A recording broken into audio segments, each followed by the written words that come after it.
Hello! Hi guys, it's Inam4 here with the Samsung Galaxy Note 10.1 inch tablet. We're going to take a look at using Photoshop on this 10.1 inch bad boy, and in particular Photoshop Touch as it comes as standard on this device. So we'll just get that loaded up. We'll have a quick little play. Loads up pretty quick really, and it goes into a standard interface. And I might as well pull out the S Pen for this.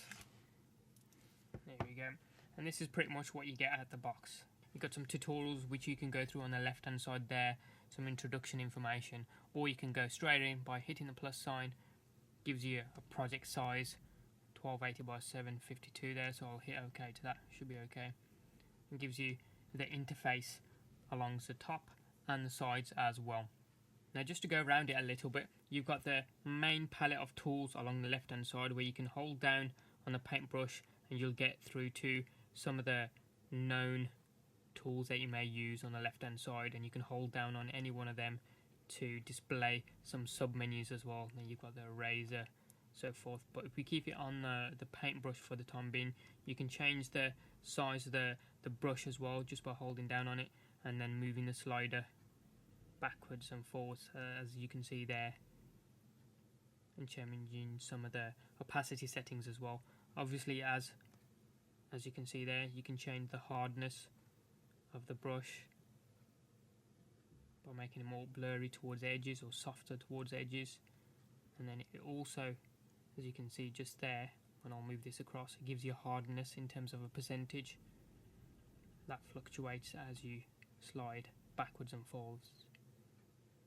So we'll leave it on quite a hard setting there. Colour, obviously you can change just by holding down, and then you get the colour palette underneath. You can select whatever you want from there or choose the colour picker. Leave it on the black for the time being, and then you can always undo what you've just done along the left hand side here. And then if you want to insert images and whatnot from there, hold down the plus symbol towards the top. Along the left hand side there, you can see where you can bring the images in from, either from your Facebook or Google account, camera itself on the actual unit, or elsewhere on the SD card, for example, if you prefer. We're going to cancel and go back. Right next to the image import tool, you've got a pencil there. If you tap down on that, it gives you all the standard sort of tools in terms of copy, paste, clear, that type of stuff. Everything that you're used to if you've used Photoshop on a desktop PC before. And next one, if you go through here, the particular ones that I use quite a lot: select and deselect and free transform. Functions work kind of the same, only with an S Pen if you're used to the desktop version. And obviously on the right hand side here, if you don't want any of the toolbars along the left hand side or top or whatever, top right, hit it and it makes it a very clean sort of working area. And you hit it again and it brings everything back. Right next to that, you've got an ampersand symbol where you can crop, image resize, that kind of stuff, add some warp text, that kind of stuff. You can fill areas as well. Pretty much self-explanatory, as you can see there. Going along to the FX side of things, pretty much as you can see, you can add effects pretty much as you can on the desktop version itself. If we go through those quickly, you can see the various effects in the preview there, and then similar sort of thing in the adjustments there right next to it. As in the desktop version as well, in the bottom right hand side you've got the ability to add layers if those help you out in terms of constructing whatever you want to do. So you hit the plus sign, gives you a selection of what type of layers you can add: a photo layer, empty layer, duplicate layer, so forth. And you can, I've got no other layers there, so I can't really mess around and show you, but you can change the opacity and the blend mode and all kinds of stuff, same as in the desktop version.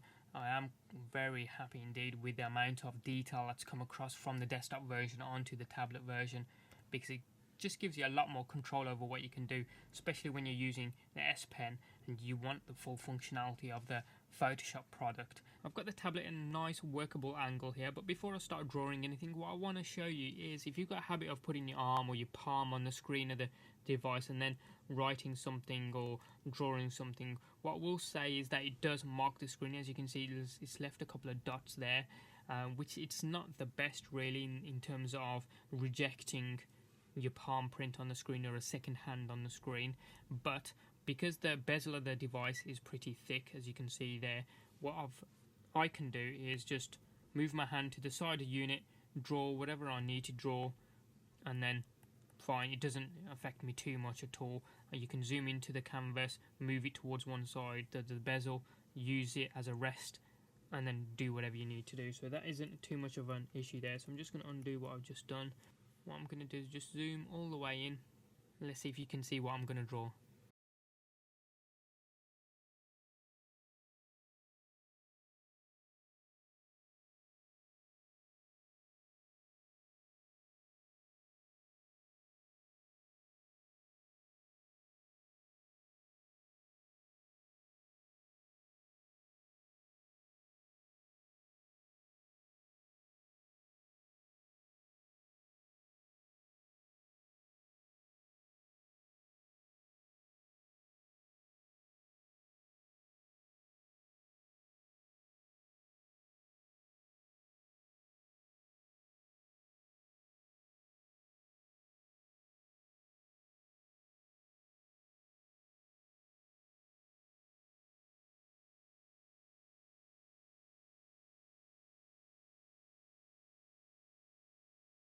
And that's it, folks. That's my attempt at drawing Yosemite Sam from the Looney Tunes on the Samsung Galaxy Note 10.1-inch tab using Photoshop Touch and the S Pen. I have to admit, using Photoshop Touch and the combination of the S Pen on this Android tablet is beautiful. You can get down to pixel by pixel view and color individual pixels if you wish, or on a mass scale use the Magic Wand tool as you would in the desktop version of Photoshop. Select entire areas and then change tolerances if you want, and then just paint bucket them, just change them all in one go. Works beautifully. I think the only thing that they need to sort out on the Android platform is the ability to put your palm on the screen and for it not to recognize it, same as you can do, I think it's hand by hand on the iOS devices, which ignore your holding hand if you're holding the device, similar to that really. But apart from that, no complaint at all. Works beautifully, and as you can see, the color reproduction looks awesome as well. It's not my best attempt at Yosemite Sam, but it gives you an idea. Any questions or comments you guys have got, hit them up down in the comment section down below there. Give us a thumbs up if you like this video and you like what you saw.